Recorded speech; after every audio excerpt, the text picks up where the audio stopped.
Greetings everyone. I am Shruti Saxena from PGDM International Business, and today I have the honor of interacting with Mr. Pranav Kumar, Vice President of International Trade Policy and Compliance at Reliance Industries Limited. We are honored to have you with us today, sir. Thank you very much. Sir, I wanted to ask you that you are on the advisory board of the International Business Program, and you have also had a long relationship with the program.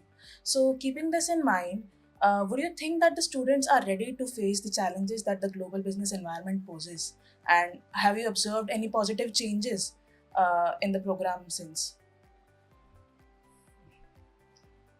So I have been involved with International Business Department of WIMTech for almost more than a decade, and I have seen how the course curriculum has been devised over the years in terms of incorporating the new emerging issues.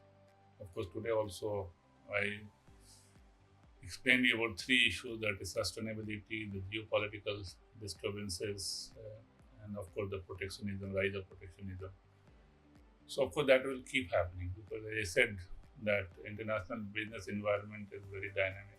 It's disruptive also. You can just can't predict.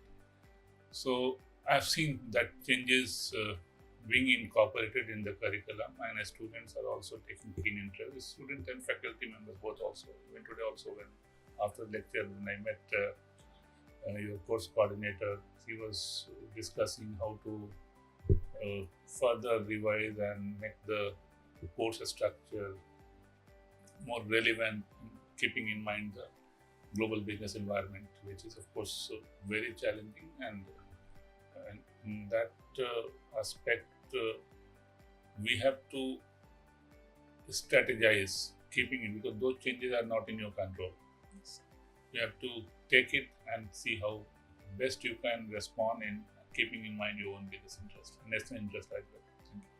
Thank you. Sir, the International Business Program has been established for 19 years now. So, I wanted to ask you that in this time, the international business environment has and scope has changed rapidly. What are your views on this? Yeah, of course, that you have to do, Yes, because sir. because cannot be just a textbook kind of teaching, because you have to bring more case studies in that, and that will give more exposure and more that will generate more interest. That is extremely important for the student, because at the end of the course, and you all will be going to some of the corporates, managing the business, managing international business, and all.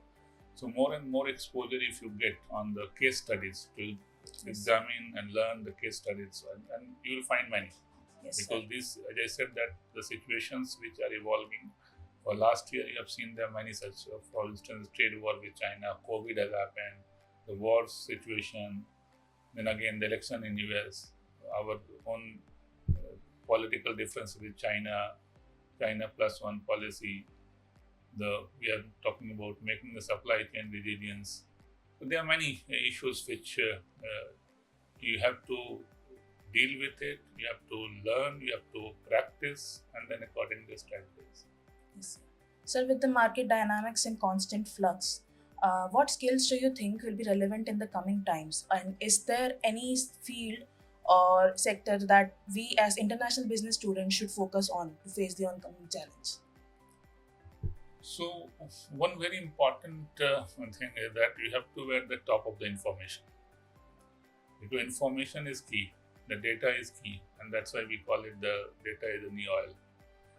And how to utilize that data, how to use that data. It's one thing that you have information, you have data, but if you're not using that data for your own business, then of course there is no use of that data. So that skill you must have. That you first think that you have to at the top of the information, you have to get the data, and then of course you have to analyze and see how best you can use those information data for your business promotion. Yes, sir. So that skill you must have. That is all I wanted to ask for today. I hope you had a great time here, and Thank it was you. once again an honor to have you with us. Thank you very much. Thanks a lot.